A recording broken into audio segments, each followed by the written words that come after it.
again, happy and proud kasi slowly nakaka-adapt kami sa bawat isa kung ano yung gusto namin gawin. We know na ang dami pa namin kailangan i-improve, ma-execute ng maayos yung mga plays namin. But ang good thing, meron kami magandang result ngayon. So, kailangan pa namin magtrabaho. Ang dami pa namin kulang. Pero naniniwala kami na slowly makukuha namin kung ano yung gusto namin. Okay. To build 6 attacks, 1 block, 1 service ace. Siyempre, of course, ang sarap maglaro sa home floor niyo, pero siyempre, nandiyon yung gigil, siyempre, ayaw niyo magkamali and something like that. So, ano yung ginagawa mong mindset para maging focus kayo at maglaro kayo na maayos? Siguro po, sinunod lang namin yung, ako po personally, sinunod ko lang yung sinabi ni Coach Shaq. Kasi parang napansin niya din sobrang naninigas na ako kanina sa gigil umatake. So, ayun, nakinig lang talaga sa mga sinabi ni Coach. Thank you. And to Jonah, 5 attacks, 3 service aces, 2 blocks, 6 digs, and 4 exceptions. 3 digs. So, do you think irank mo yung sarili mo ito? Hanggang saan na ngayon yung forma mo right now? Yung irank mo so far out of 10 if mag-ask. Nasa 8. 8 po. Kasi nabigyan po ako ng playing time ngayon na laro. So thankful ako kay Coach Shaq. And ano lang, this game parang minindset ko lang na ilabas lang yung kung paano ako maglaro. Thank you. Thank you. Okay, go ahead, guys. Coach, may talk about yung distribution mo lang ni Cassie ngayon. Kumbaga na-activate niya talaga yung middles and then of course yung wing spikers niya. Well, ano kami, happy dun sa naging performance ni Cassie kasi ina-emphasize talaga namin siya sa training. So, like yung sinasabi ko nga kanina while ongoing yung game, think okay yung mga set plays na ginagawa niya. Pero yung execution, paano tumaas yung percentage, yun yung kailangan namin. So, ipapolish pa namin siyang mabuti.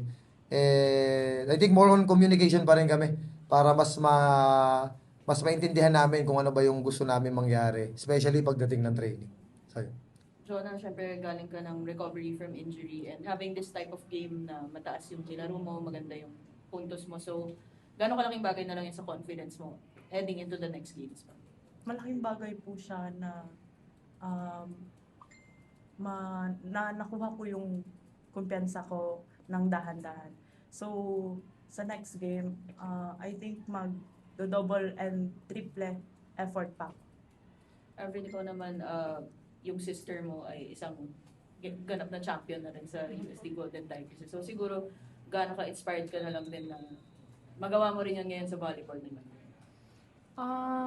Yung work hard niya, parang ginagawa ko, parang sinusundan ko lang din kasi nakikita ko lagi, parang siya na din mismo nagsabi kung gano'n yung trinabaho nila. So, parang gusto ko din yun gayahin po para maging same result. Coach, busy na araw to para sa iyo dahil Busy ba? Parang hindi naman. kaya meron pa sa kabila. Ah. Parang personally lang paano niyo po binabalance or binamanage yung mga ganitong araw na double commitments? Number one yung paano ko bigyan ng magandang rest yung sarili ko. Kasi, syempre dapat best example ako dun para sa team. Ako yung pinaka-head ng team. So, gusto kong maipakita sa kanila na mahirap yung sitwasyon, pero kailangan pagaanin. Hindi siya padaliin kasi hindi siya magiging madali. And then, siguro yung pag-balance lang yung nung time, and siguro yung focus din, paano ko siya aralin. So, hindi siya madali, pero kaya naman, and wala namang imposible. So, yan. And so, happy ako dahil siyempre yun, nakuha namin ng straight sets. So, meron pa akong time para kumain. So, and then papunta dun sa venue. So, ayun. And, siguro kailangan ma-enjoy ko rin or namin lahat, paano siya i-appreciate whatever the result. Siyempre, not all the time okay. But siyempre, may mga situation na okay naman. So, i-accept lang na in a positive way para mas maging magaan lang siya. So, Jonah, best game mo nga this season. Siguro paano na lang nakatulong na dito sa QPAB yung laro na kumbaga mas familiar kayo sa bawat kanto. So siguro tinake advantage po namin yung home court. And nilaro lang talaga namin kung paano kami maglaro as a team. So ayun, yun naman yung naging resulta na nanalo kami kasi yun yung goal this game. Thank you. Coach. Ay, yun. So, nag-umpisa kayo ng season na 0-2 then 2 straight wins. So, how happy are you right now na yung nga, although matagal pa yung laban, at least nakakabuelo na kayo? Siyempre, malaking factor sa amin to. Yung impact nung this parang back to zero ulit kami. 2-2 na eh. So, yung natitira naming game, sobrang importante sa amin to. And, siyempre, malaking help, especially dun sa mga players dahil, siyempre, ang bigat nung pinagdaanan namin. Pero, naniniwala kasi kami na alam namin na at the end of the day, kapag tinrabaho namin lahat to, mas mapapalitan niya ng magandang resulta sa dulo. So, doon na yung mindset namin. And, yeah, siguro, ang maganda lang doon sa first 2 games namin, na-test namin kung nasaan yung team namin.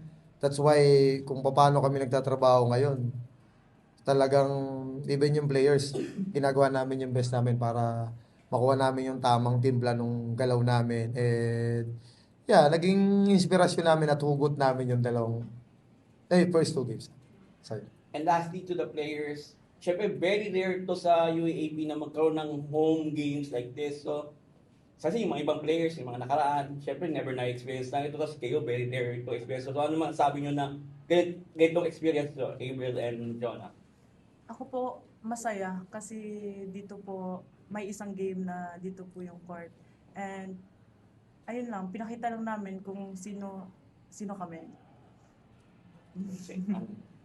Thankful lang po kasi nabibigyan kami ng opportunity na makapaglaro sa QPAB na mas may lalabas namin kung ano yung mga pinagtitake namin kasi mas comfy lang, parang mas less yung iniisip po. Congratulations, Coach Shaq! Thank you. And the players, we appreciate you. Yes.